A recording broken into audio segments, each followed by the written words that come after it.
Pagi itu masih sangat dini ketika alarm terus berbunyi tanpa henti, hingga tangan seorang anak laki-laki meraihnya dan mematikannya dengan mata yang masih setengah terbuka. Saat menyikat gigi, rasa kantuk masih menempel kuat di wajahnya. Hari itu terasa sama seperti biasanya. Ia bergegas ke sekolah sementara ibunya memintanya untuk sarapan terlebih dahulu, namun ia menolak dan langsung keluar rumah sambil berkata tidak punya waktu. Hari di sekolah pun berjalan seperti biasa. Ia belajar, mencatat, dan mencoba fokus meski pikirannya terasa berat. Di sore hari, setelah pulang ke rumah, ia menikmati makan malam sambil menonton siaran langsung dari seorang streamer yang mengaku memiliki kekuatan psikis. Ia menatap layar tanpa banyak reaksi, lalu menutup harinya dengan camilan larut malam. Begitulah kehidupan sehari-harinya, sederhana dan tenang, seorang siswa biasa tanpa hal istimewa. Namun di balik rutinitas itu, sesuatu mulai berubah. Seseorang tiba-tiba memperhatikannya. Anak itu terkejut ketika seorang pria bertubuh tinggi mendekat, dengan wajah yang tidak asing. Pria itu berkata bahwa ia sedang memikirkan sesuatu, tapi nada suaranya membuat suasana menjadi tegang. Anak itu mulai merasa takut, dan ternyata pria tinggi itu adalah Choi Chon-min, seorang pengganggu di sekolahnya. Dengan nada mengancam, Choi berkata bahwa ia lapar dan memaksa anak itu untuk membelikannya makanan. Ketika ia menolak, Choi langsung menyeretnya dan menghantam tubuhnya ke dinding dengan kasar. Ia menatap anak itu yang terjatuh sambil berkata bahwa mulai sekarang, dia harus mengerjakan semua tugas sekolahnya, jika tidak, maka dia akan menyesal. Tubuh lemah itu jatuh berlutut di lantai, napasnya terengah. Choi dan teman-temannya tertawa puas melihat penderitaannya. Salah satu dari mereka sempat memperingatkan agar jangan terlalu kasar, takut anak itu benar-benar celaka, tapi Choi hanya menertawakan perkataan itu sambil memukul kepala anak itu berulang kali. Dalam ketakutan, anak itu hanya bisa meminta maaf, namun Choi menjawab dengan dingin bahwa ia tidak butuh permintaan maaf, ia hanya ingin pekerjaannya selesai. Ia menatap anak itu yang gemetar dan berkata dengan nada perintah, agar ia tidak meninggalkan sekolah sebelum memastikan semua tugas telah dikerjakan. Begitulah hari yang tampak biasa itu berubah menjadi awal dari mimpi buruk bagi anak laki-laki yang hanya ingin hidup damai. Dua teman Choi ikut bergabung, menertawakan keadaan anak itu dan menyuruhnya mempercepat pekerjaannya agar tugas mereka juga cepat selesai. Sang protagonis ditinggalkan dalam keadaan babak belur di dalam toilet sekolah, tubuhnya penuh rasa sakit seolah setiap luka berteriak di dalam dirinya. Kenangan lama pun terlintas. Saat kecil, ia pernah tertabrak mobil hingga terlempar ke tanah, darah mengalir membasahi beton abu-abu. Orang-orang yang melihatnya terkejut dan takut. Dalam kecelakaan besar itu, ia hampir kehilangan nyawanya, namun secara ajaib ia selamat. Meski demikian, tubuhnya tak lagi sama. Sejak saat itu, ia sering mengalami gangguan pernapasan dan masalah jantung.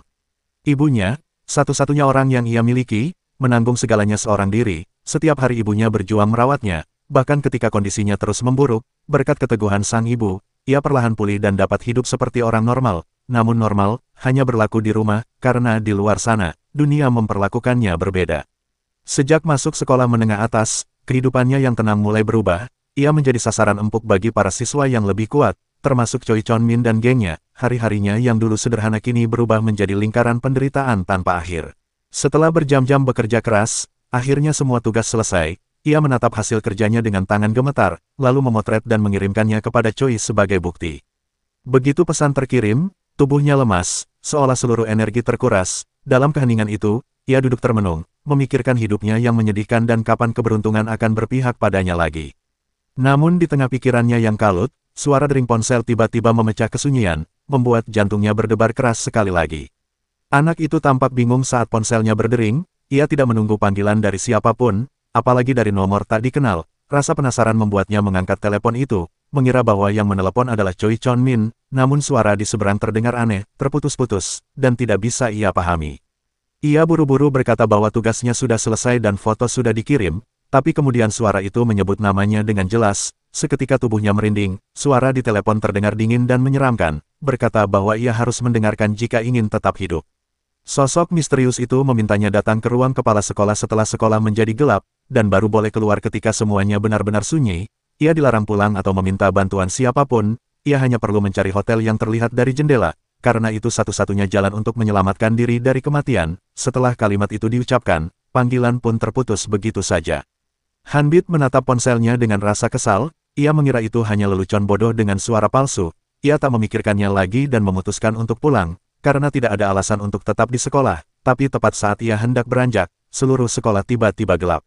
Lampu padam membuat suasana berubah mencekam. Ia berpikir mungkin sedang ada uji coba pemadaman listrik. dengan tenang ia mengunci tasnya, lalu berjalan di koridor sambil berpikir untuk membeli ramen sebelum pulang. Perutnya lapar, dan bayangan mie panas membuatnya ingin cepat keluar dari sana. Namun langkahnya terhenti ketika melihat dua sosok melintas di ujung lorong. Mereka berjalan perlahan tanpa suara, lalu menghilang di balik kegelapan. Hanbit mematung, merasa ada sesuatu yang tidak beres. Kedua orang itu tidak terlihat seperti siswa, wajah mereka sulit dikenali, tapi hawa dingin terasa dari arah mereka lewat. Ia berpikir mungkin mereka preman dari luar sekolah dan sempat ingin melapor ke keamanan, tapi akhirnya mengurungkan niatnya. Ia memutuskan untuk diam dan segera pulang, namun saat menatap ke ujung lorong, matanya membesar, ia baru menyadari, ruang kelasnya adalah satu-satunya ruangan yang dilewati dua sosok misterius itu.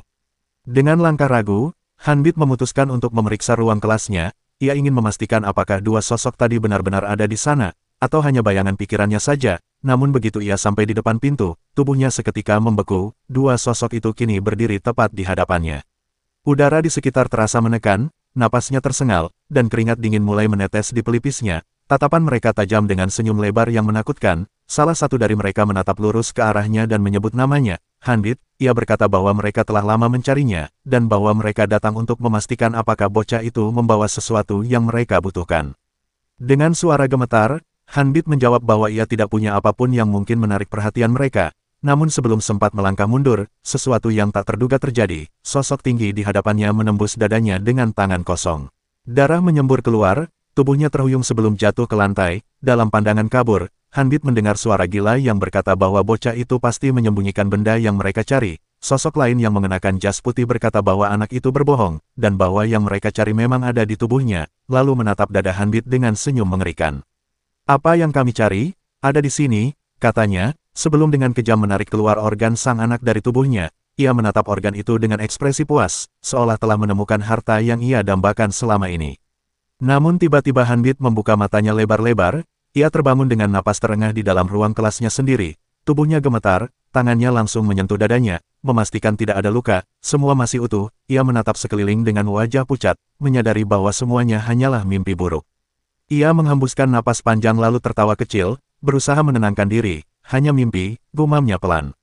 Setelah menenangkan diri, ia bersiap untuk pulang dan meninggalkan sekolah itu secepat mungkin. Namun sebelum sempat melangkah, dering ponsel kembali terdengar. Suara itu membuat bulu kuduknya berdiri, karena nada deringnya sama persis seperti yang ia dengar dalam mimpi.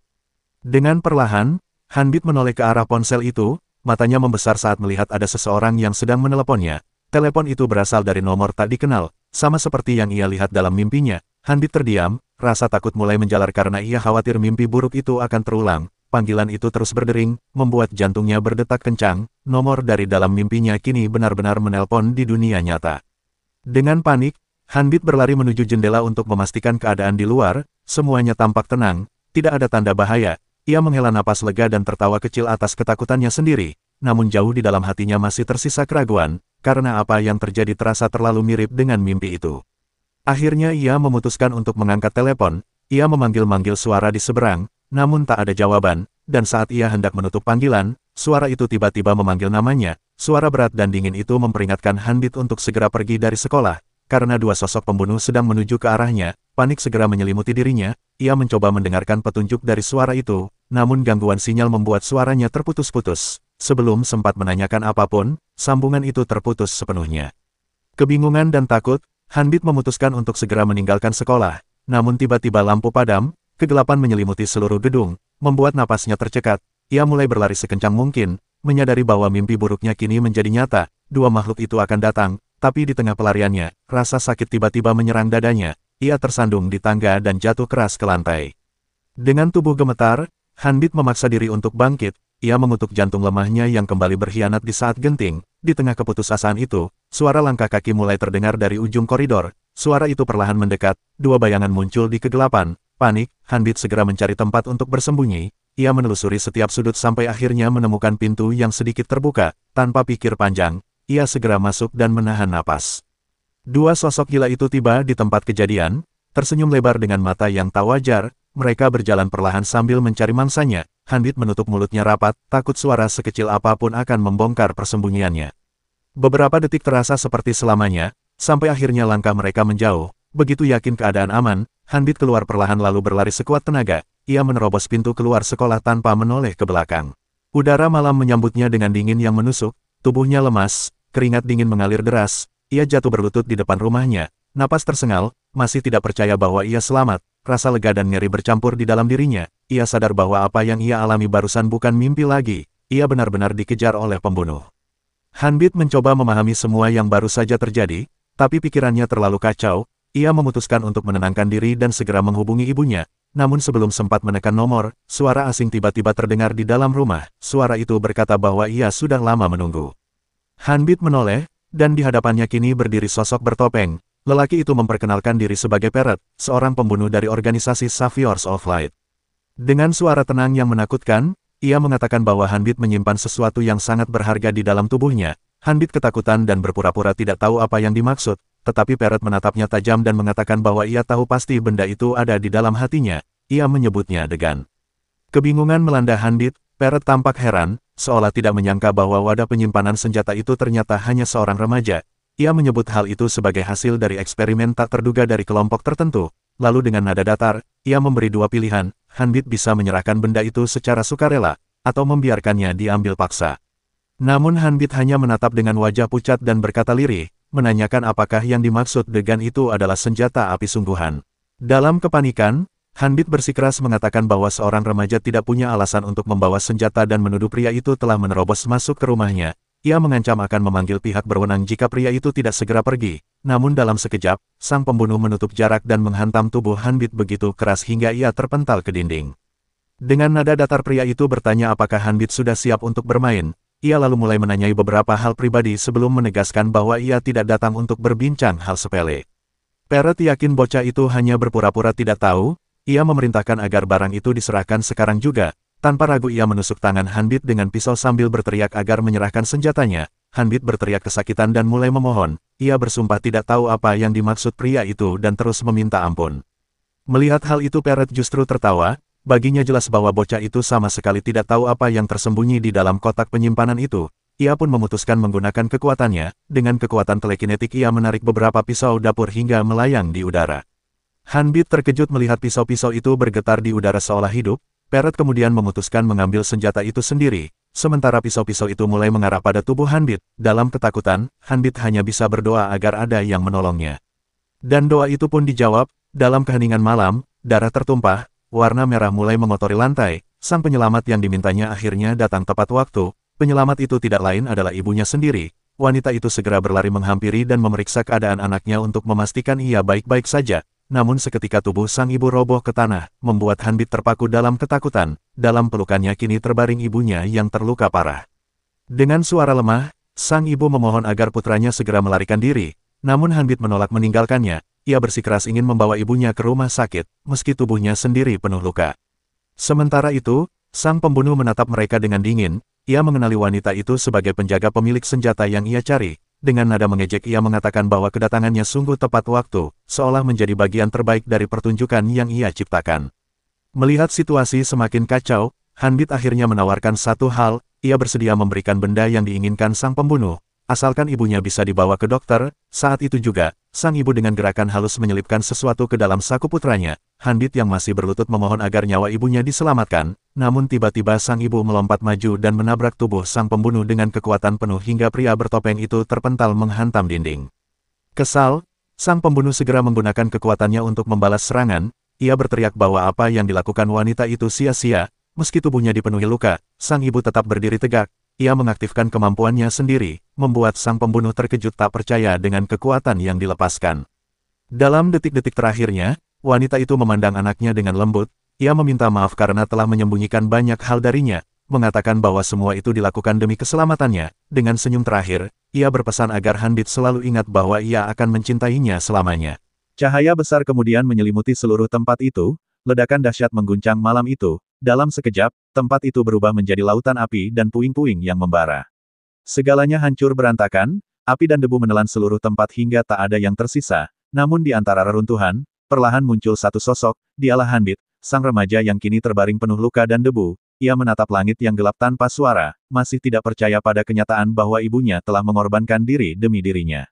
Air mata jatuh tanpa henti, ia menangis keras sambil memikirkan apa yang baru saja terjadi.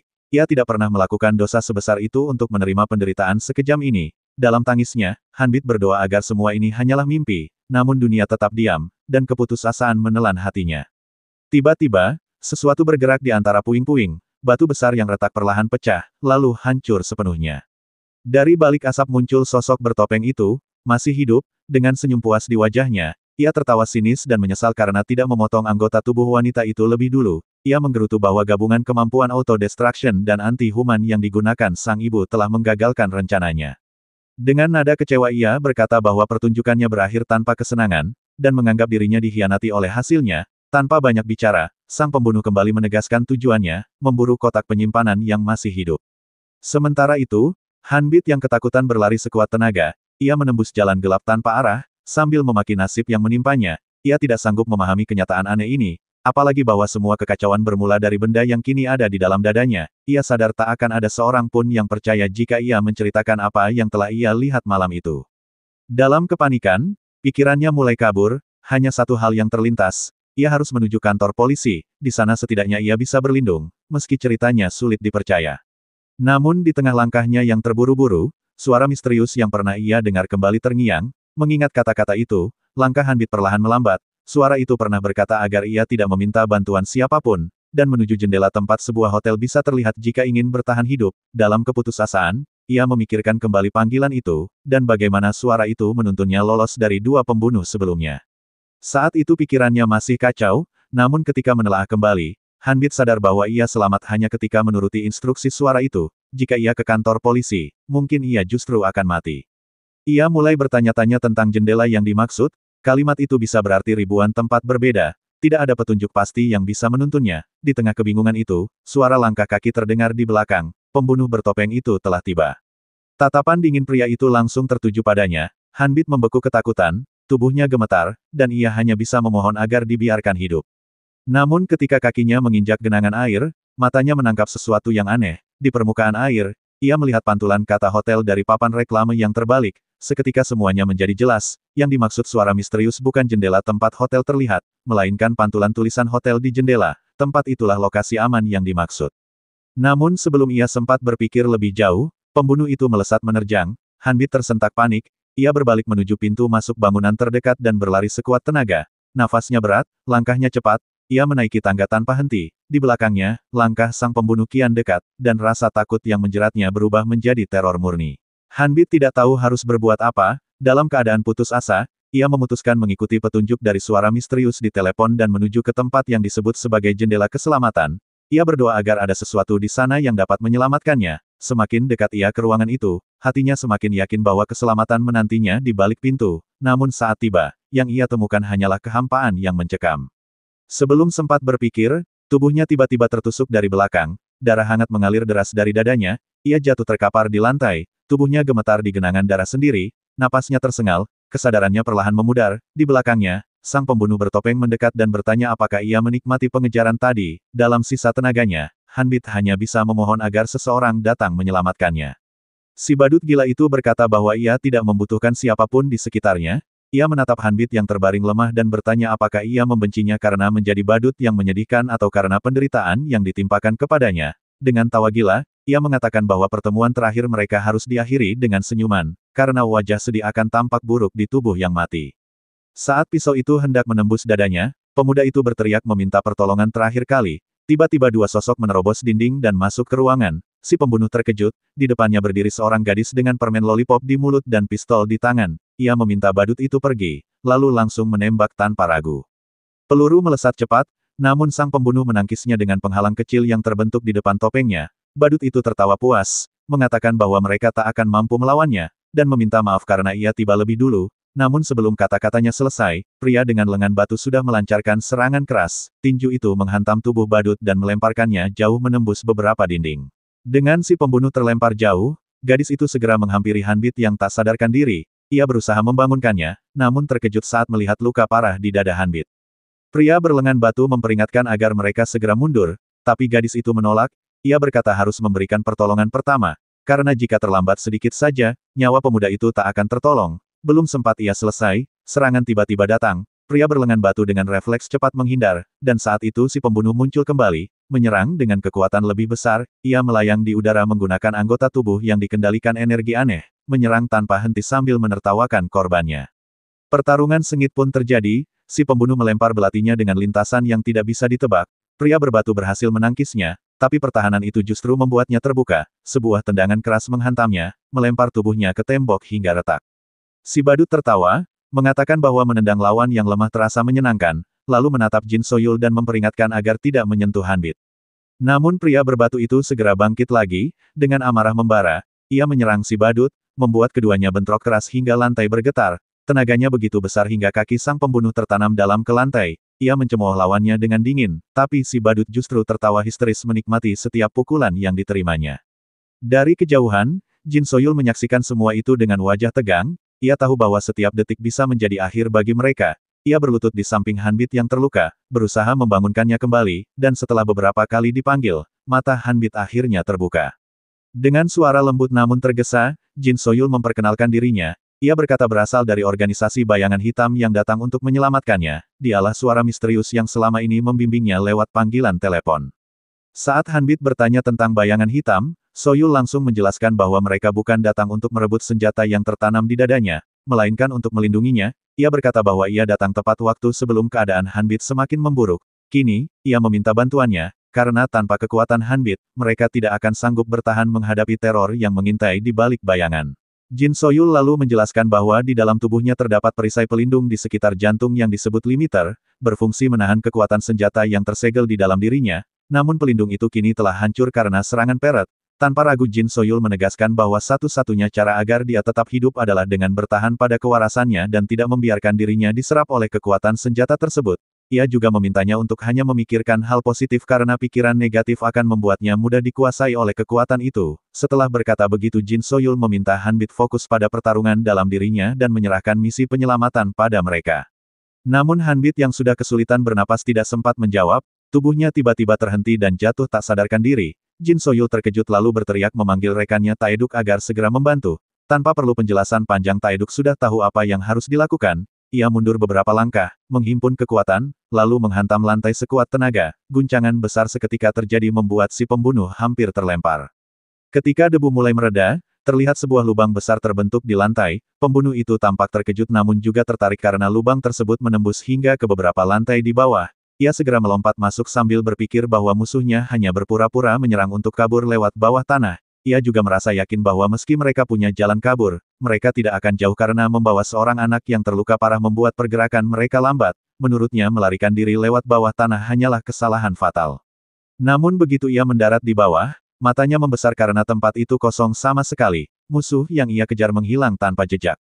Saat pembunuh itu mulai yakin bahwa mangsa yang terluka tak mungkin bisa kabur darinya, ia tiba-tiba terdiam, pandangannya beralih ke titik awal mereka bertarung, matanya membesar tak percaya menyadari trik yang baru saja digunakan musuhnya. Ternyata Taeduk tidak membuat jalur pelarian, melainkan menciptakan kabut debu untuk mengaburkan pandangan musuh. Itulah momen di mana gadis itu memanfaatkan kekuatannya, barulah si pembunuh menyadari bahwa musuhnya sama sekali tidak melarikan diri melalui lantai bawah. Sementara itu di atap gedung, Jin Soyul, Taeduk, dan sang protagonis yang tak sadarkan diri akhirnya berhasil keluar. Taeduk berkata bahwa mereka kini sudah aman dan mengusulkan untuk menuju titik pertemuan guna bergabung kembali dengan Ji Hyun sesuai rencana awal sekaligus menghapus jejak mereka. Ia menilai mereka punya cukup waktu untuk itu, namun Jin Soyul menegurnya dan menegaskan bahwa mereka sedang berpacu dengan waktu. Kondisi anak ini sangat kritis dan bisa kehilangan nyawa kapan saja. Taeduk yang memiliki lengan batu berusaha berdebat, mengatakan bahwa jika mereka tidak mengikuti rencana awal, maka pembunuh dan musuh lain bisa melacak keberadaan mereka, yang justru akan membahayakan atau memperlambat pelarian. Baginya rencana semula tetap yang paling aman. Tapi Jin Soyul membalas tegas bahwa misi mereka bukan melarikan diri, melainkan menyelamatkan anak ini, karena jika dia mati, maka seluruh misi gagal. Jin Soyul memerintahkan Taeduk untuk diam dan bergerak cepat menuju titik pelarian sekarang juga. Di masa lalu, sebuah hadiah pernah diberikan. Hadiah itu berasal dari ibu sang protagonis kepada anak bungsunya. Anak itu tampak begitu antusias dan segera membuka kotak hadiah itu, lalu mendapati sesuatu yang sangat menarik di dalamnya. Wanita itu menjelaskan pada anaknya bahwa benda itu adalah sebuah liontin, namun sang anak yang polos tidak memahami maksudnya. Ia lalu membuka liontin itu dan memperlihatkan bagian dalamnya, menjelaskan bahwa itu adalah kalung yang bisa menyimpan sesuatu di dalamnya. Di sana terdapat foto mereka berdua yang ia pasangkan sendiri. Hanbit menatapnya takjub lalu bertanya apakah hadiah seindah itu benar-benar untuknya. Sang ibu tersenyum dan mengangguk. mengatakan bahwa ia ingin anaknya memberi janji padanya. Ia menjelaskan bahwa kalung itu memiliki kekuatan khusus. Karena itu ia meminta agar sang anak berjanji untuk tidak pernah mengenakannya di leher setelah menerimanya. Dengan lembut sang ibu bertanya apakah ia bisa mempercayai janjinya. Hanbit mengangguk penuh keyakinan. Kembali ke masa kini, Jin Soyul mencoba menghubungi Ji Hyun dan melaporkan bahwa target telah diamankan. Di sisi lain sambungan, Ji Hyun memberitahu Jin Soyul bahwa ia sudah berada di titik tengah dan semua telah disiapkan. Namun ketika mendengar bahwa tim terpaksa langsung menuju titik pelarian, ia menuntut penjelasan. Jin Soyul menjawab singkat bahwa mereka tak punya waktu untuk bicara panjang dan memutus sambungan, membuat Ji Hyun memutuskan untuk segera menyusul mereka ke sana. Jin Soyul kemudian memberitahu Taeduk bahwa lubang kelinci yang dibuat rekan mereka akan menjadi jalan aman untuk melarikan diri bahkan jika posisi mereka diketahui. Itu berarti mereka harus menuju gedung Ji Hyun yang masih berada dalam jangkauan kemampuan Ji Hyun. Kini tugas mereka hanyalah bertahan hidup dan sampai ke sana. Namun di tengah perjalanan Taeduk mulai merasa ada yang aneh. Mereka belum bertemu satupun musuh sejak tadi, dan itu membuatnya curiga bahwa semua ini mungkin jebakan. Ia bahkan sempat menggerutu tapi segera dihentikan oleh Jin Soyul yang menegurnya agar tidak mengundang sial. Gadis itu menyuruhnya diam dan memuji diri sendiri karena sudah bekerja keras sambil mengancam akan memukulinya jika benar-benar membawa masalah. Tiba-tiba ekspresinya berubah serius. Ia menyadari sesuatu yang mencurigakan dan tanpa ragu menendang Taeduk menjauh sambil berteriak memintanya menghindar. Hanya dalam sekejap, keduanya berhasil menghindari proyektil yang melesat cepat ke arah mereka. Ledakannya menghancurkan sebagian kecil atap gedung. Saat melihat bentuk pelurunya yang berlapis lete, Taeduk segera menyadari bahwa mereka kini sedang diincar oleh seorang penembak jitu. Jin Soyul mendengus kesal karena merasa firasat buruknya benar. Ia pun mengaktifkan kemampuan deteksi miliknya. Kemampuan menjangkau area luas, memungkinkannya merasakan setiap jiwa di sekitar mereka, hingga akhirnya, ia mendeteksi keberadaan sang penembak. Di sisi lain, sang sniper dengan cepat mengganti peluru, terkejut karena dua targetnya berhasil menghindari tembakan pertamanya. Ia tidak menyerah dan langsung menyiapkan tembakan kedua, tapi Jin Soyul sudah lebih dulu menyadarinya. Ia menarik dasi rekannya dan menyeretnya menjauh tepat sebelum peluru kembali ditembakkan. 4 peluru beruntun ditembakkan dengan kekuatan luar biasa, namun tidak satu pun berhasil mengenai mereka. Saat sang penembak sibuk mengganti peluru, Jin Soyul berkata pada Taeduk bahwa mereka akan menerobos lantai 4 saat hitungan ketiga. Namun Taeduk menilai itu terlalu lama, belum sempat ia membantah lebih jauh, tembakan berikutnya sudah dilepaskan. Jin Soyul segera berteriak, dan keduanya melompat dari atap tepat pada waktunya. Ledakan peluru menghantam posisi mereka sebelumnya, sementara tubuh mereka bertiga jatuh menembus kaca lantai 4. Dengan begitu, ketiganya berhasil memasuki gedung berikutnya. Di sisi lain, sang sniper kembali mempersiapkan senjatanya dan membidik ke arah mereka. Namun pandangannya kosong, musuh telah lenyap dari jangkauannya. Ia menghela napas kesal lalu menghubungi seseorang yang ia sebut sebagai dokter. Dengan nada menyesal ia melaporkan kegagalannya dan mencoba memberi alasan atas kesalahannya. Setelah itu ia mengirimkan koordinat musuh kepada dua pria berpakaian putih, meminta mereka untuk menghadang target yang berhasil lolos. Taeduk yang kesal karena musuh muncul tepat ketika ia membicarakannya mulai curiga bahwa titik pelarian mereka telah diketahui. Namun Jin Soyul menjelaskan bahwa posisi musuh menunjukkan kalau mereka hanya sedang melacak bocah itu, bukan mereka secara langsung. Mendengar itu, Taeduk merasa sedikit lega, tapi juga sadar bahwa berarti akan ada musuh lain yang segera muncul. Jin Soyul mengatakan bahwa mereka beruntung sejauh ini, dan karena sudah berlari tanpa henti, mereka bisa mengambil rute lain. Saat itu juga ia merasakan sesuatu yang aneh. Ketika ia menoleh, bocah itu terlihat gemetar hebat. Ia berusaha menenangkannya agar tetap sadar, tapi kemudian menyadari sesuatu yang lebih mengerikan. Mata bocah itu berubah menjadi hitam pekat, dan air mata obsidian mulai mengalir dari kedua matanya. Menyadari hal itu, Jin Soyul langsung sadar bahwa keadaan sudah genting. Ia mengatakan bahwa senjata itu telah mulai memakan kesadaran sang bocah, dan jika tidak segera dihentikan, tubuhnya akan meledak dalam waktu singkat. Sementara itu, di dalam pikirannya sendiri, Hanbit mulai sadar. Ia membuka matanya lebar-lebar dengan napas terengah, lalu bangkit dari meja tempatnya bersandar. Ia bingung, mendapati dirinya kembali di ruang kelas bersama guru dan teman-temannya, tak mengerti apa yang terjadi. Ia mulai panik. Di dunia nyata, Taeduk menanyakan kondisi bocah itu. Jin Soyul menjelaskan bahwa ia tidak tahu banyak, namun menurut penjelasan pemimpin mereka, senjata bernama Death Star itu selalu mencoba menguasai penggunanya. Meskipun saat ini senjata itu tersegel, jika tiba-tiba segelnya terlepas, semuanya akan berakhir buruk. Siapapun yang menjadi pemegang senjata itu akan terjebak di dalam pikirannya sendiri. Dalam tidur paling dalam, berhadapan dengan ketakutan terburuk yang pernah ia hindari. Jika pengguna Death Star mati di dalam mimpi itu, maka ia juga akan mati di dunia nyata, karena energinya akan meledak keluar dan menghancurkan tubuhnya. Taeduk pun sadar, bocah itu kini seperti bom waktu yang akan meledak kapan saja jika gagal mengalahkan rasa takutnya sendiri. ia tak ingin menunggu sampai semua hancur, dan memutuskan untuk membatalkan misi dan mundur. Tapi Jin Soyul menolaknya, ia yakin ada cara lain. Menurutnya, meskipun senjata itu tersegel, bocah itu pasti sudah terpapar kekuatannya sejak lama, jadi mungkin ada semacam mekanisme pengaman yang membuatnya bisa bertahan hidup. Dengan cepat Jin Soyul memeriksa tubuh bocah itu, mencari tanda atau simbol apapun yang bisa menghentikan prosesnya. Saat itu juga ia melihat sesuatu muncul dari tubuhnya. Ia menyadari sesuatu dan berkata bahwa jawabannya mungkin ada di dalam kalung yang dipakai bocah itu. Taeduk tampak bingung, tak mengerti alasan di balik ucapan itu. Jin Soyul mengaku bahwa ia juga tidak yakin, tapi ia merasakan bahwa kalung itu mungkin bisa membangunkan bocah itu, karena ada sedikit energi lete di dalamnya. Mendengarnya Taeduk menyebutnya delusi positif, tapi Jin Soyul bersikeras bahwa itulah satu-satunya harapan mereka. Karena bocah itu memiliki benda lete, Taeduk akhirnya setuju untuk mencoba, namun ia berkata bahwa mereka akan binasa jika bocah itu tidak bangun sebelum mereka sampai di lubang kelinci. Saat ia hendak melanjutkan penjelasannya tentang apa yang harus dilakukan jika bocah itu belum bangun, Jin Soyul memotongnya dan menyuruhnya diam, karena ia tahu apa yang harus dilakukan. Tiba-tiba, mereka berdua merasa sesuatu bergerak. Ketika menengadah, dua bayangan hitam melompat turun dengan cepat dan menghantam atap dengan kekuatan besar, menciptakan awan debu tebal di sekitar mereka. Dari balik asap, muncul sosok dengan jas putih yang menatap tajam ke arah mereka. Pria itu berbicara dengan nada sinis, menyebut kebodohan orang-orang yang berani memperlakukan pasiennya seperti itu. Ia memperkenalkan diri sebagai dokter, berkata bahwa ia tidak bisa tidur dengan tenang melihat ketidakadilan seperti ini. Ia menuntut agar bocah itu dikembalikan kepadanya, menjanjikan keselamatan bila mereka menyerah secara baik-baik, tapi mengancam akan memberikan luka yang tak bisa diperbaiki jika mereka menolak.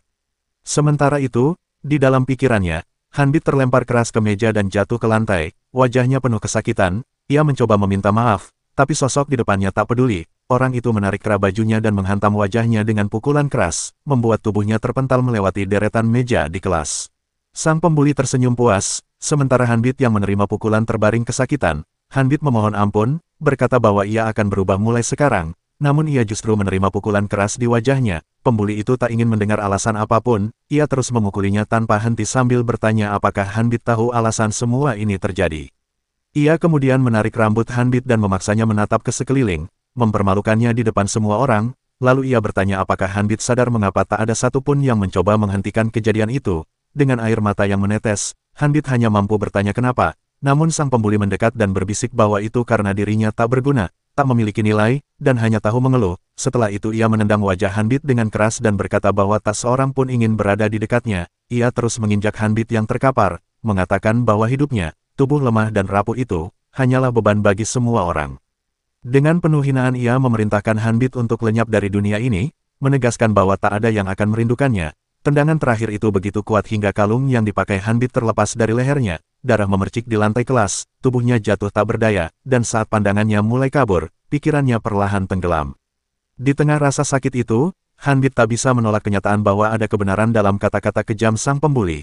Hatinya yang lemah selalu membuatnya gagal menyelesaikan sesuatu, dan orang lain selalu harus menanggung akibatnya. Meskipun orang-orang awalnya baik padanya, tak ada yang cukup sabar untuk terus menghadapi kelemahannya. Sepanjang hidupnya, anak itu hidup dalam penderitaan, meyakini dirinya tak berguna karena jantungnya yang rusak sejak lahir. Ia merasa bahwa kematian jauh lebih manis daripada kehidupan menyedihkan yang ia jalani.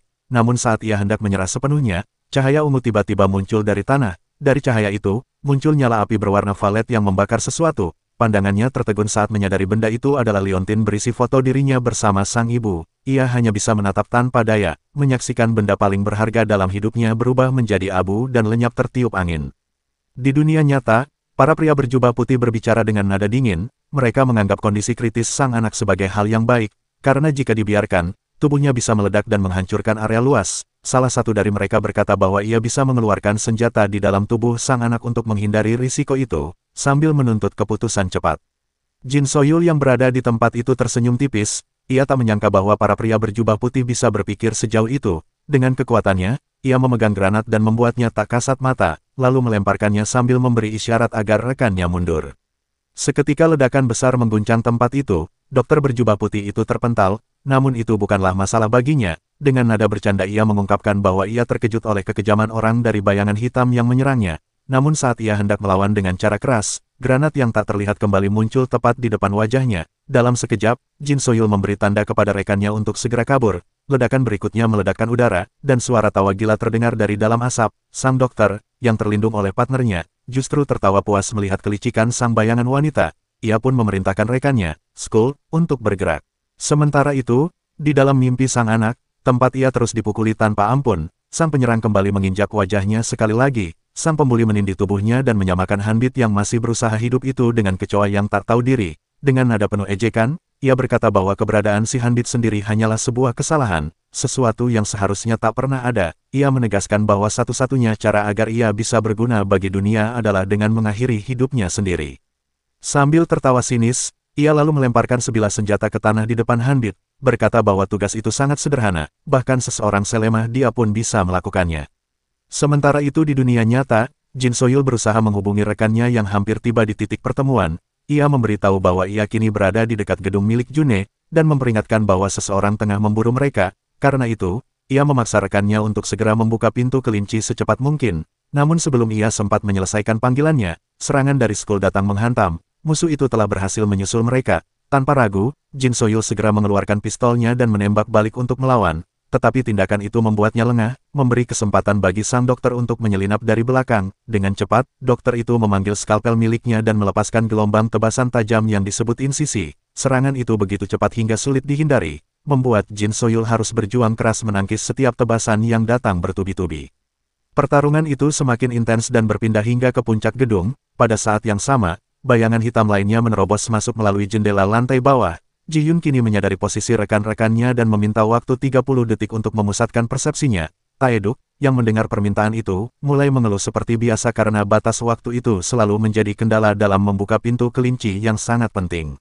Namun di tengah keluhannya, sesuatu terjadi, retakan besar muncul di dinding, diikuti suara gemuruh keras. Dalam sekejap, seluruh bagian tembok hancur, membuat para bayangan terkejut. Mereka menoleh dan mendapati sebagian besar bangunan telah lenyap begitu saja. Dokter dan Skull akhirnya berhasil menyusul, berdiri di hadapan kelompok bayangan yang kini terpojok di tepi kehancuran. Para pria berjubah putih tampak semakin kesal menghadapi mereka. Salah satu dari mereka akhirnya melepaskan kemampuan yang disebut doping untuk mencegah para bayangan melarikan diri. Puluhan jarum melesat ke udara dan menusuk bagian tubuh Skull yang dipenuhi urat menonjol. Seketika tubuh pria itu berubah mengerikan, tulang-tulangnya menembus kulit dan dagingnya sendiri, membuat seluruh tempat itu tampak seperti neraka hidup. Pertempuran pun dimulai. Sang dokter yang kehilangan kesabaran memutuskan untuk mengakhiri semuanya dalam satu serangan. Ia memanggil makhluk ciptaannya yang mengerikan untuk menyerang. Para bayangan hanya bisa menatap ngeri melihat bentuk monster yang dilepaskan di depan mata mereka. Jin Soyul menggertakkan gigi, tak percaya mereka harus menghadapi situasi seburuk ini. Sementara itu di dalam mimpi kelam Hanbit, para pembuli terus mendesaknya untuk mengakhiri hidupnya. Mereka menertawakannya, berkata bahwa tugas itu sangat mudah dan ia hanya perlu melakukannya sekarang juga. Tubuh Hanbit gemetar, napasnya pendek, dan setiap kali ia mencoba bicara, kata-kata itu tersangkut di tenggorokannya.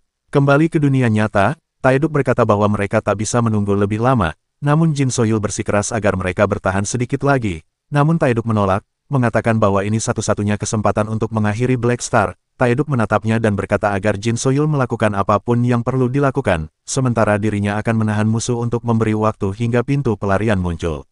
Saat itu tubuh Hanbit kembali bergetar hebat. Jin Soyul menatapnya dengan ketakutan, menyadari sesuatu yang buruk akan terjadi. Di dalam mimpi, pembuli imajinernya menampar wajahnya keras-keras karena ia bahkan tak mampu mengakhiri hidupnya sendiri. Dengan kesal, tangan si pembuli meraih bilah pisau di tanah. Pada saat yang sama di dunia nyata, pistol kini diarahkan ke kepalanya oleh Jin Soyul yang sebelumnya berusaha menyelamatkannya. Dengan suara bergetar, Jin Soyul berdoa agar anak itu segera bangun, sebab jika tidak, maka satu-satunya jalan yang tersisa hanyalah mengakhiri hidupnya di dunia nyata.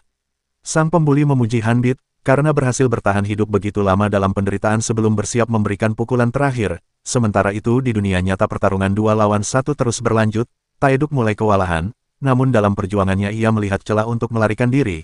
Ia memberitahu Jin Soyul bahwa ini adalah kesempatan terakhir mereka dan ia tak mampu menahan lebih lama lagi. Jin Soyul pun tak punya pilihan lain dan bersiap melempaskan tembakan. Di saat itu tangan si pembuli tiba-tiba ditahan yang membuatnya terkejut.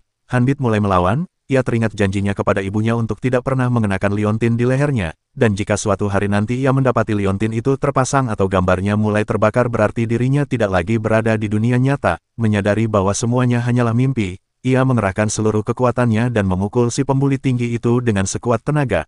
pukulan itu membuat pria itu terpental kehilangan giginya dan pingsan seketika itu juga. Hanbit berhasil menaklukkan ketakutan terdalamnya.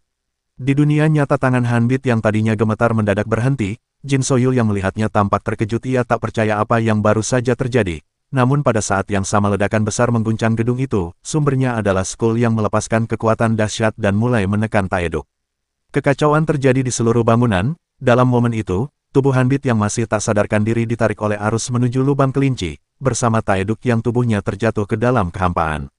Sampai akhirnya, ia terbangun dengan napas tersengal. Sengatan ketakutan membuatnya segera duduk menyadari bahwa ia kini berada di atas ranjang. Matanya menatap seluruh ruangan mencoba memahami di mana ia berada, hingga pandangannya tertuju pada sebuah liontin di samping ranjang. Liontin yang sama seperti milik ibunya. Seketika ingatan masa lalu kembali menghantam kepalanya. Ia teringat bagaimana badut itu menodongkan senjata ke arah dadanya, dan bagaimana ibunya rela mengorbankan nyawa untuk menyelamatkannya. Air matanya pun mulai mengalir tanpa henti. Ia tahu kini ia harus hidup demi pengorbanan sang ibu. Ia segera keluar dari ruangan berniat melarikan diri secepat mungkin. Namun langkahnya terhenti ketika menabrak seseorang yang bersosok tinggi dengan suara berat menatapnya dengan tajam, memanggil namanya dengan nada mengancam. Hanbit langsung berlari ketakutan meninggalkan pria itu yang ternyata adalah Taeduk. Namun pelariannya membawanya pada sosok lain, seorang pendekar dengan aura menakutkan sedang mengamuk karena kehilangan makanannya. Hanbit mencoba menjelaskan bahwa ia tidak tahu apa-apa, tapi suasana makin tegang saat seseorang datang dengan senyum lebar, menyapa mereka dan berkata bahwa ia datang untuk membangunkan sang bocah. Ia memperkenalkan diri sebagai Baek Moyung, pemimpin kelompok Black Shadows, lalu memperkenalkan pendekar pedang bernama Blue dan dua anggota lainnya. Namun dua orang itu justru mulai bertengkar karena makanan yang hilang. Baek Moyung hanya tersenyum sebelum melangkah mendekati Hanbit. Dengan suara bergetar, Hanbit berkata bahwa ia hanyalah anak biasa dan harus segera pergi dari tempat ini. Tapi Baek Moyung malah menyerahkan benda berbentuk kubus, dan memintanya menarik keluar senjata dari sana. Ia menjelaskan bahwa Hanbit hanya perlu menggenggamnya dan membayangkan wujud senjata yang ingin ia panggil. Namun mendengar kata senjata membuat tubuh Hanbit kembali gemetar, bayangan pembunuh bertopeng dan luka di dadanya kembali muncul. Ia mencoba berpura-pura tidak tahu apa-apa dan mengatakan bahwa ia hanyalah murid sekolah biasa.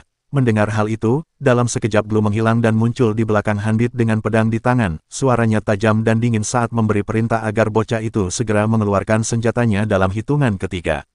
Hanbit pun panik, ia menangis bersumpah tak tahu apa yang sedang mereka maksud dan belum pernah memegang senjata sungguhan. Namun Blue tetap menghitung, pedangnya siap diayunkan. Tanpa pilihan lain Hanbit akhirnya menuruti perintah itu dengan tangan gemetar. Ia menggenggam kubus itu erat memohon agar benda itu berubah menjadi senjata. Namun tak ada hasil apapun. Blue menarik napas panjang, menghitung hingga akhir lalu menyerang Hanbit. Saat itu juga kekuatan hitam muncul dari tubuhnya. Sesuatu tiba-tiba terbentuk di tangannya membuat Blue terkejut. Ledakan besar pun terjadi membuat keduanya terpental. Dari tangan Hanbit terpancar sinar gelap menembus atap dan meninggalkan lubang besar. Sementara Blue berhasil menghindar dengan luka tipis. Hanbit terjatuh tak percaya dengan apa yang ia lihat. Di tangannya kini tergenggam senjata legendaris yang selama ini hanya dianggap rumor. Sang pemimpin tersenyum kecil mengatakan bahwa Hanbit telah melanggar sumpahnya. Ia menambahkan bahwa keadaan kini jauh lebih serius dari perkiraannya dan mereka akan celaka bila datang lebih lambat. Namun tiba-tiba senjata itu diarahkan ke Baek Moyang. Dengan wajah ketakutan Hanbit berteriak agar semuanya menjauh darinya. Jin Soyul panik dan memintanya menurunkan senjata itu. Hanbit menangis memohon agar mereka semua berhenti.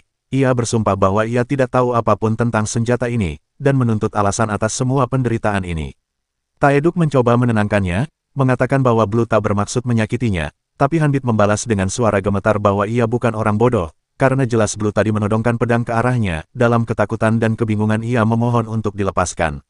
Melihat itu sang pemimpin akhirnya membuka rahasia yang mengejutkan. Ia mengungkapkan bahwa tubuh Hanbit sebenarnya sedang sekarat, membuat Hanbit terdiam dan menuntut penjelasan lebih lanjut. Menurut Baek Moyang, senjata di tangan Hanbit bukanlah senjata biasa. Itu adalah parasit yang memakan energi penggunanya. Selama tuannya kuat, parasit itu akan menyesuaikan diri dan membantu. Namun jika tuannya lemah, senjata itu akan menolak dan memakannya hidup-hidup demi mengambil alih tubuhnya. Hanbit selamat dari kematian berkat liontin yang ia kenakan. Namun kekuatan liontin itu terbatas. Jika dalam 15 hari ia gagal mengendalikan senjata itu, maka tubuhnya akan dikuasai sepenuhnya dan ia akan mati dengan cara yang mengerikan. Mendengar kenyataan itu Hanbit merasa terpukul. Ia berteriak menyebut semua ini kebohongan sambil mengayunkan pistolnya dengan panik. Ia berteriak bahwa ia tak pantas mati seperti ini. Namun sang pemimpin melangkah maju, meraih pistol itu, dan membuatnya lenyap seketika. Ia tersenyum lega melihat bahwa Hanbit masih memiliki keinginan untuk hidup. Baek Moyang kemudian berkata bahwa mereka akan membantu Hanbit menaklukkan senjatanya. ia memintanya mengikuti mereka dalam diam jika ingin bertahan hidup. Ia menambahkan bahwa mereka bahkan belum sempat menikmati makan siang yang layak, jadi sebaiknya ia jangan pergi sendirian lagi. Dalam hati, Hanbit merasa hampa. Ia sadar kini hidup dalam keadaan yang bukan pilihannya, dan tak mampu mengubah masa lalu. Ia membandingkan dirinya dengan secangkir kopi yang telah tumpah, tak mungkin kembali ke dalam cangkir. Saat makan siang, Hanbit mencoba berbicara dengan teman barunya menanyakan langkah selanjutnya, namun Taeduk dan Blue malah berdebat soal makanan. Ia kemudian berkata bahwa parasit itu seharusnya diangkat dari tubuhnya, tapi Jin Soyul menjawab bahwa pistol itu terlalu bagus untuk dihapus, dan pilihan terbaik hanyalah menerimanya. Baik Mo yang menatapnya serius, dan berkata bahwa ada 3 hal penting yang harus ia pelajari. Yang pertama dan kedua adalah pelatihan untuk otak dan tubuh, namun hal yang paling penting, kata Baik Mo yang, adalah mempelajari tentang Lete, asal dari semua energi. Ia bahkan menegaskan bahwa latihan itu harus dimulai segera, membuat Hanbit kebingungan. Tak lama setelah itu, mereka pergi ke stasiun kereta peluru. Dalam perjalanan, Hanbit mencoba berbicara dengan ibunya lewat pesan suara. Ia bercerita bahwa seseorang telah membantunya mengurus pemakaman, dan meski rasa kehilangan itu begitu dalam, ia tidak bisa menangis. Ziarah ke makam ibunya terlalu berbahaya baginya sekarang, jadi ia belum bisa pergi ke sana. Ia terdiam memikirkan betapa tipis jarak antara hidup dan mati yang baru saja ia lalui. Menurut Jin Soyul, para penyerangnya berasal dari kelompok yang menamakan diri mereka Saviors of Light, sebuah organisasi rahasia berisi penjahat gila yang mengaku membawa cahaya, padahal menebar kekacauan dan kekejaman dimanapun mereka pergi. Semua anggotanya dicap sebagai kriminal berbahaya, namun tak satu pun diketahui apa tujuan sebenarnya dari kelompok itu. Hanbit kebingungan, ia heran mengapa polisi belum bertindak jika organisasi sekejam itu benar-benar ada. Ia bahkan baru mendengarnya untuk pertama kali. Blue lalu menjelaskan bahwa para anggota Saviors of Light adalah para pengguna Lete. Penjelasan itu membuat Hanbit semakin bingung. Blue melanjutkan, mengatakan bahwa setiap benda dan makhluk di dunia ini memiliki energi sendiri yang disebut Lete. Mereka yang bisa mengendalikannya disebut pengguna Lete. Nama itu diambil dari Dewi Kelupaan, karena hanya sedikit orang yang menyadari keberadaan energi ini, dan lebih sedikit lagi yang mampu menguasainya. Dengan mengendalikan Lete, seseorang bisa melampaui batas manusia dan memperoleh kemampuan yang mustahil bagi kebanyakan orang. Karena itulah para anggota Saviors of Light bisa menggunakan kekuatan mereka untuk menghapus jejak, bahkan kenangan orang lain seolah mereka tak pernah ada. Kekuatan para pengguna Lete membuat keberadaan mereka nyaris mustahil dikenali oleh orang biasa dan sulit dilacak oleh pemerintah. Hal ini membuat Hanbit terkejut saat menyadari bahwa badut yang mengendalikan Knife bukanlah individu istimewa. Jin Soyul hanya tertawa kecil menyebutnya ironis karena kalimat itu justru keluar dari seseorang yang memiliki parasit di dalam tubuhnya. Tak lama kemudian Baik Mo yang membuka pintu dan menyarankan agar mereka mengakhiri pembicaraan ini. Mereka lalu masuk ke dalam sebuah apartemen sederhana. Hanbit sempat bingung karena ia mengira mereka akan menuju markas besar. Namun sesaat setelah melangkah masuk, ruangan itu tiba-tiba berubah. Dinding bergetar, udara berputar, dan dalam sekejap pandangannya berpindah ke tempat lain yang sama sekali berbeda. Kini ia berdiri di jalan menuju markas pusat. Kebingungan menyelimuti wajahnya, semua itu terasa mustahil. Taeduk hanya tersenyum meminta Hanbit mulai membiasakan diri dengan hal-hal aneh yang kini menjadi bagian dari kehidupannya. Ia kemudian menyerahkan Hanbit kepada Baik Mo yang, sementara ia dan tim lain bersiap untuk misi berikutnya. Baik Mo yang menatapnya dan bertanya apakah ia ingin ikut dengannya untuk menyelesaikan beberapa urusan. Ia menanyakan keadaan Hanbit. Dengan mata yang masih diliputi kesedihan, Hanbit menjawab bahwa dirinya sudah mulai membaik. Ia lalu bertanya bagaimana sebaiknya ia memanggil pemimpinnya. Mengingat kini ia telah menjadi bagian dari tim mereka, Baik Mo yang tersenyum tipis dan memintanya untuk berlaku biasa saja, seperti di rumah sendiri. Setelah itu sang pemimpin menatap serius dan bertanya apakah ia tahu tentang hukum Ratu Merah. Hanbit menggeleng bingung. Baik Mo yang lalu menjelaskan bahwa hukum itu berasal dari sebuah dongeng, di mana semua makhluk harus terus bergerak maju bersama sang ratu agar tetap hidup. Ia menyamakan keadaan Hanbit dengan kisah itu. Senjata yang ada di dalam dirinya selalu berusaha melepaskan kekuatannya dan menguasai tubuh sang pemilik. Karena itu, satu-satunya cara agar tetap hidup adalah dengan terus menjadi lebih kuat. Namun masalah sebenarnya bukan di situ. Bintang mati di dalam tubuhnya semakin tak terkendali, terus mencoba memakan tuannya setiap kali pertumbuhannya berhenti. Sebuah siklus tak berujung yang harus dijalani Hanbit jika ingin tetap bertahan. Pemimpin memperingatkan Hanbit bahwa pelatihannya akan seperti neraka. Ia menatap tajam dan bertanya apakah dia punya alasan kuat untuk tetap hidup dengan menanggung siksaan seberat itu. Setelah berpikir sejenak, Hanbit yang masih terbata-bata akhirnya bertanya alasan mengapa parasit mematikan itu bisa ada di dalam hatinya. Sang pemimpin hanya tersenyum tipis, menyeringai sambil berkata bahwa tidak ada seorang pun yang tahu pasti jawabannya. Namun pemimpin menegaskan bahwa ketika ibunya meminta mereka melindunginya, ibunya telah menceritakan segalanya. Meskipun masih banyak pertanyaan yang ingin ditanyakan, komunikasi antara mereka telah terputus di tengah jalan. Baekmu yang kemudian berkata bahwa dengan kepergian ibunya, satu-satunya cara bagi Hanbit untuk menemukan kebenaran adalah dengan terus hidup. Ia menegaskan bahwa ia tidak memiliki informasi lain lagi untuk diungkapkan. Mendengar itu, Hanbit mengepalkan tinjunya erat-erat. Ia sadar bahwa dalam situasi ini, ia tidak diizinkan untuk mati. Setiap hari dalam hidupnya akan dipenuhi rasa sakit akibat senjata yang bersarang di tubuhnya. Selama ini, ibunya telah menjadi alasan mengapa ia masih bisa bertahan. Namun kini ia mulai meragukan kata-kata ibunya tentang kecelakaan yang menimpa mereka dan kehidupan yang selama ini dijalaninya. Untuk pertama kalinya dalam hidupnya, Hanbit merasa marah kepada ibunya sendiri. Tapi di saat yang sama, ia tidak ingin kenangan tentang sang ibu mati bersamaan dengannya. Dengan mata yang kini penuh tekad, ia berjanji akan hidup sampai menemukan alasan mengapa ibunya menyembunyikan senjata itu di dalam dirinya. Mendengar tekad itu, sang pemimpin tersenyum puas. Ia mengulurkan tangan, menggenggam tangan Hanbit, dan menaruhnya di atas gagang kereta, menyuruhnya menggenggam erat jika ingin bertahan hidup. Sebelum Hanbit sempat memahami apa yang sedang terjadi, kereta yang mereka tumpangi tiba-tiba bergerak.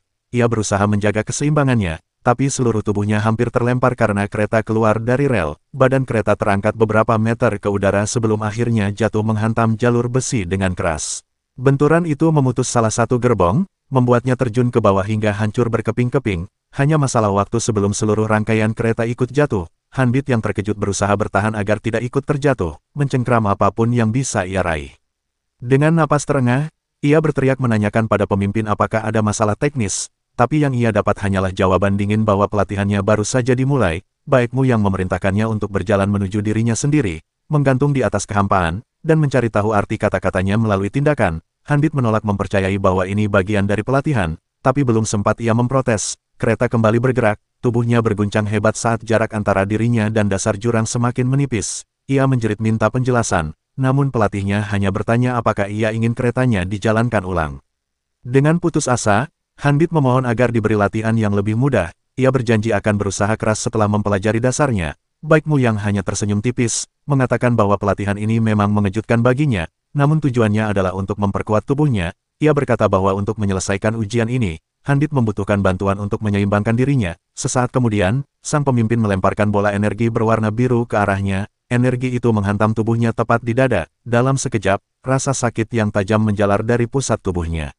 Sesuatu yang kuat mulai mengalir di dalam pembuluh darahnya. Tubuhnya menggigil saat kekuatan asing itu meluap, dan tiba-tiba cahaya biru keluar dari seluruh pori tubuhnya. Hanbit terpaku, menatap aura biru yang kini menyelimuti dirinya.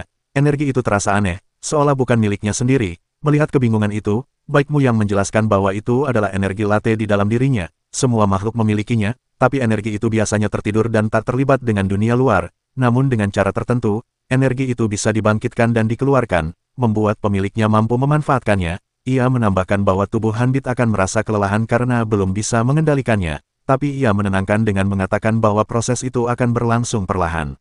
Sang pemimpin menjelaskan bahwa saat ini Hanbit berada dalam keadaan peningkatan kekuatan. Dalam kondisi ini, kekuatannya bisa meningkat 2 hingga 3 kali lipat, cukup untuk membantunya bertahan dan memanjat keluar dari situasi itu. Hanbit hanya terdiam, belum bisa memahami semua penjelasan itu. Baekmu yang kemudian menantangnya untuk mencoba, agar bisa memahami sendiri arti kekuatan barunya. Ia memerintahkannya untuk meraih pegangan berikutnya yang berada lebih jauh. Dengan begitu, ia akan benar-benar mengerti.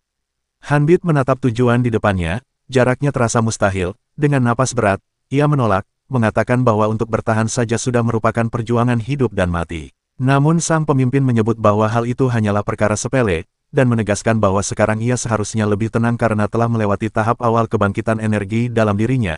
Kata-kata itu mengejutkan Hanbit, tapi ia mulai menyadari kebenarannya. Meskipun awalnya sangat berat, kini tubuhnya terasa ringan. Ia bisa tetap bergantung dengan mudah setelah aliran energi itu keluar.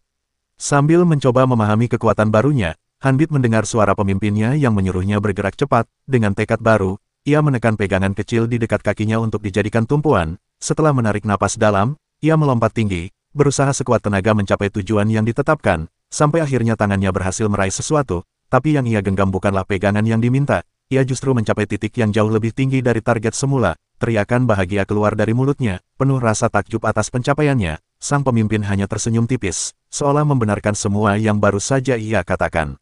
Sementara itu, di kereta lain, Taeduk tampak cemas. Ia khawatir bahwa ujian berat tadi akan menghancurkan semangat bocah itu. Namun Blue dengan tenang mengatakan bahwa ia sepenuhnya percaya pada keputusan sang pemimpin. Ucapan itu membuat Taeduk kesal, karena Blue tampak seperti sengaja menentangnya hanya untuk memuaskan Dir. Pertengkaran kecil pun kembali terjadi di antara mereka, membuat Jin Soyul di sisi mereka merasa jengkel. Jin Soyul berkata bahwa demi kebaikan Hanbit, pelatihan berat itu sebaiknya segera diselesaikan, apalagi waktu yang tersisa hanya setengah bulan, tapi Taeduk tetap merasa bahwa itu terlalu kejam untuk seorang remaja yang baru saja melewati trauma besar. Jin Soyul menegaskan bahwa justru hal inilah yang memperkuat pendapatnya. Jika bocah itu mampu bertahan dari rasa sakit sebesar ini, maka ia akan sanggup mengendalikan senjata yang kelak bisa menyelamatkan mereka dari pelatihan panjang. Karena berbeda dari kekuatan fisik, kekuatan mental yang dibutuhkan untuk mengontrol bintang mati memerlukan waktu lama untuk ditempa. Jika latihan itu gagal, maka bocah itu bisa saja dimakan oleh parasit dan berubah menjadi pembantai tanpa kendali. Sementara itu, Hanbit masih terpukau oleh energi dalam yang terus memulihkan kekuatannya. Ia mulai percaya pada tubuhnya sendiri dan yakin mampu melewati ujian ini. Namun tiba-tiba, darah mulai mengalir dari lengannya. Rasa sakit yang tajam membuatnya kehilangan pegangan dan jatuh dari kereta, tapi beruntung ia mendarat di tempat aman sebelum terjatuh ke dasar. Hanbit menggigil menahan sakit yang luar biasa. Melihat darah terus mengucur dari lengannya, ia melapor kepada pelatihnya bahwa ia tak bisa bergerak dan meminta waktu sejenak untuk memulihkan diri. Namun sang pemimpin menolak permintaan itu.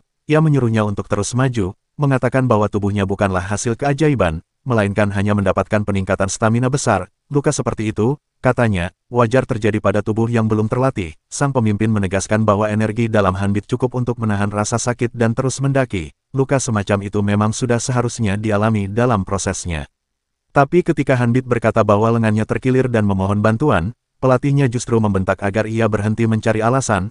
Perubahan sikap yang tiba-tiba itu membuat Hanbit terkejut, lalu Baik Mo yang menatap tajam dan berkata bahwa ini bukan sekadar ujian biasa, melainkan ujian untuk bertahan hidup. Baik Mo yang berkata bahwa jika ingin tetap hidup, Hanbit harus mampu menahan pelatihan yang jauh lebih berat dari ini.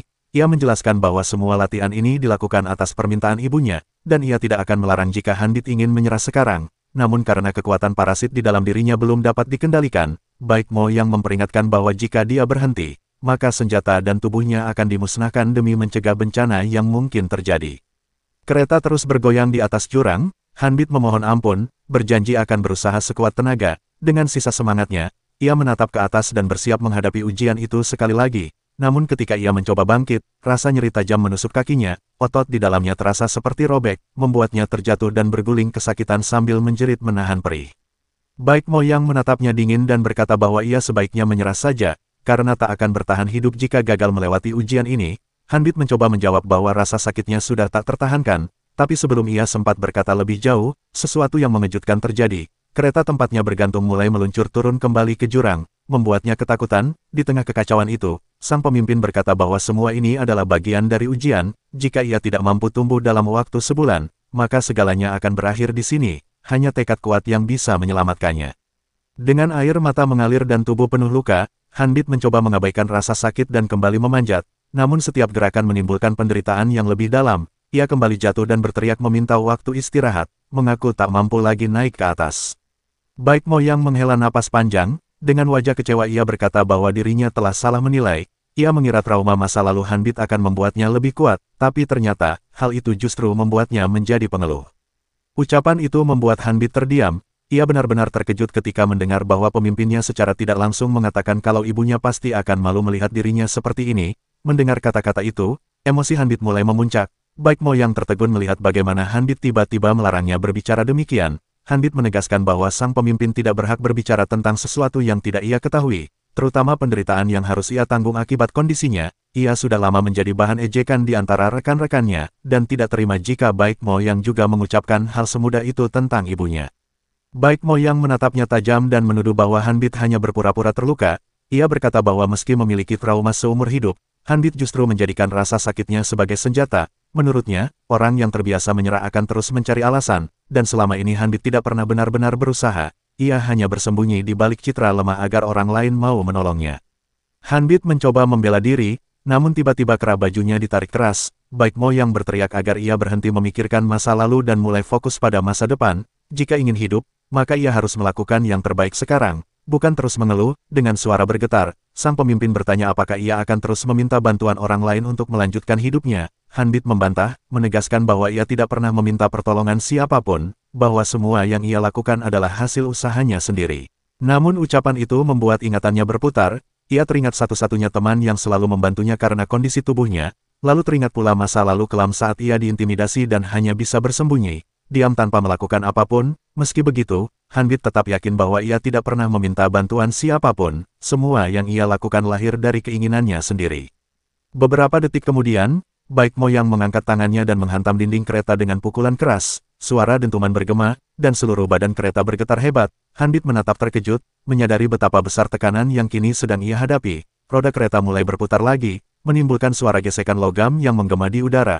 Perlahan, kereta itu terus meluncur semakin dalam ke jurang gelap yang seolah tak berujung. Baek Moyang menatap Hanbit di hadapannya dan berkata bahwa dalam 2 menit lagi, kereta itu akan jatuh sepenuhnya. Ia memberi kebebasan kepada Hanbit untuk memilih sendiri nasibnya. Namun sebelum pergi, ia menoleh dan berkata dengan nada tegas agar Hanbit berhenti mencari alasan untuk masa lalunya. Ia mengatakan bahwa seberat apapun kenyataannya, seseorang harus berani menghadapi kebenaran yang menyakitkan, karena hidup hanya akan berjalan di jalan yang ia pilih sendiri. Ia meminta Hanbit menunjukkan keberanian dan menghadapi dirinya yang lemah di masa lalu. Hanya dengan begitu ia bisa berubah, karena ketika seseorang berhenti beralasan dan mulai memperbaiki kekurangannya, ia akan tumbuh menjadi pribadi yang lebih kuat. Baek Mo yang kemudian menatap jam di tangannya dan berkata agar Hanbit segera membuat keputusan sebelum terlambat.